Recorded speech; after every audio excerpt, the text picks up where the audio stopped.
कहते हैं use across का। It shows the movement from one point two the another point, यानी एक हिस्से से दूसरे सिरे तक होना, जैसे नदी का छोर हो सकता है एक छोर से दूसरे छोर तक जाना। किसी एरिया का भी हो सकता है, एक हिस्सा से दूसरा हिस्सा।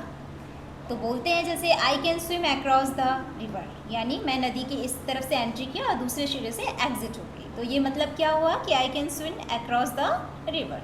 I can run across the field, मैं फील्ड के अक्रॉस इस तरफ से उस तरफ जा सकता हूँ। कनेक्टिंग बोथ एंड्स, दोनों सिरों को एक दूसरे से जोड़ने के लिए। Put this towel across your shoulder, कोई चीज़ है उसका एक हिस्सा इस तरफ है और दूसरा दूसरी तरफ, तो दोनों को जब कनेक्ट करते हैं आपस में या दोनों सिरे एक दूसरे से मिलते हैं तो वहाँ के सेंस में भी अक्रॉस का यूज़ होता है।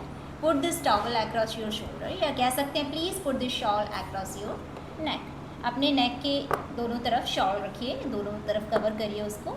And we want to state something covers all part of another, जब दूसरे का हिस्सा पूरा कवर हो, पूरा ढका हुआ हो, तो वहाँ पर भी अक्रॉस का यूज़ होता है। Arm forces have been protecting people across the country, यानी आर्म फोर्सेज थी लोगों को रेस्क्यू कर रही थी, बचाव कर रही थी उनका अक्रॉस द कंट्री, यानी पूरे देश में। We has been declared across the 7 nations, तो अक्रॉस इज अ